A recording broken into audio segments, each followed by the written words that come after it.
Dominic, good to see you. Hi, Mike. How are you? Good to Very see you good, again. thanks. So, Mike Giambattista, editor-in-chief of The Wise Marketer. I'm here with our good friend and partner, Dominic Hofer, who is the founder and CEO of Loylogic. Yeah, thank you for having us. A good friend, because I should also say good supporter of what we're doing here, and that's important. So, Dominic has carved out a little bit of time for us today to talk about something that's become very important in their world. And we've talked a lot about it here, but you can see in the poster in the background, the power of choice and what that means in the world of loyalty, right? Yeah, Very clever. indeed. Absolutely, So, yeah. wanted to just do a quick Q&A with Dominic and get your thoughts as the leader of the organization on that topic. Yeah. So, what drove you to your understanding of choice specifically as it relates to loyalty? Yeah, so, it's from our experience working with loyalty programs and in sales meetings, you ask people around what kind of rewards they think they need in the program, and everybody has a different idea. And, if you ask 100 people in a room what their dream reward is, everybody will give you a different answer. So definitely choice is a key aspect of a rich looking loyalty program and reward scheme. And, ultimately, that's what you want to, how you want to be perceived towards your members. Rich, it's not only the value of your points, it's definitely also the rewards that you're giving the conversion of these, as the conversion of these points accrued. You talk a lot about offering choice as an experience. Can you give examples of that? Yeah, well, ultimately, if you have a reward solution and a reward offering that is rich in terms of categories, rich in terms of redemption methods, then, it gives you a much better opportunity to segment your rewards towards various types of consumers, right? And actually making it a real experience that is relevant for this versus the other segment. Can be tier levels, can be mileage millionaires against people that don't have so many points. You will promote different kinds of rewards, and for everybody, it will create a certain and a relevant experience. That's why we build technology, where we enable program managers to create a unique member experience. That's actually the claim that we're using. Convenience versus value. Give us your thoughts. Yeah, so that's a very interesting topic, and I could probably talk an hour about that. I try to make that short. We have surveyed frequent travelers and asked them, what would you like for your hard-earned points?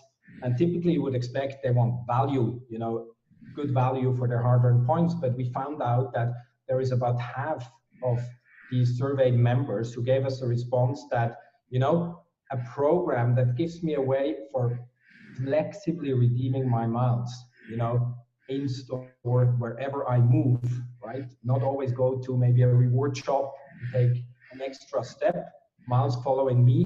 That's valuable to me as a frequent traveler or as a loyalty program member. So this brought us to a conclusion that we basically segment redeemers in a loyalty program into two groups. One we call the value redeemers. They will always look for a good deal or a great deal against points. And one segment we call the convenience redeemers. They will appreciate a program that gives them a great way, an easy way to convert their hard-earned points into something tangible. So that's, and of course, we use that then in our design of our solutions. That would go into too much detail, but that's an important finding. Without going into too much detail, I think that's where this gets really interesting. Are you able to give examples of how you would treat each of those segments? Yeah, so, okay, so in the end, a convenience redeemer sees value in flexibly redeeming miles. Now, he will prefer a solution like loading your miles onto a prepaid Visa card and shopping everywhere in store. Now, you as a program have the ability to convert that know-how into program savings. For example, that user that is loading such a Visa or MasterCard prepaid card through a Loylogic technology, for example, you would apply a lower cost per point to such a redemption method, okay? Because they are not going after value for points, but they're going after the method, the solution. Right. And we have a portfolio of redemption types, categories, technologies, and well, in the end, we call that smart CPP or cost per point management, right?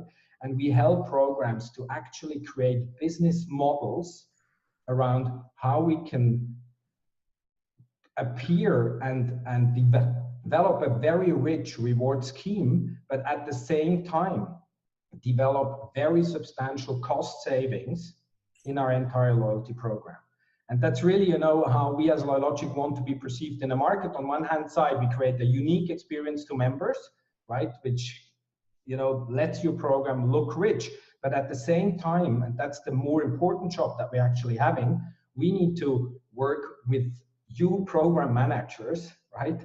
And help you manage your budgets, control your cost, and ideally, you know, make your CFO happy with a lower average cost per points at the end of the year.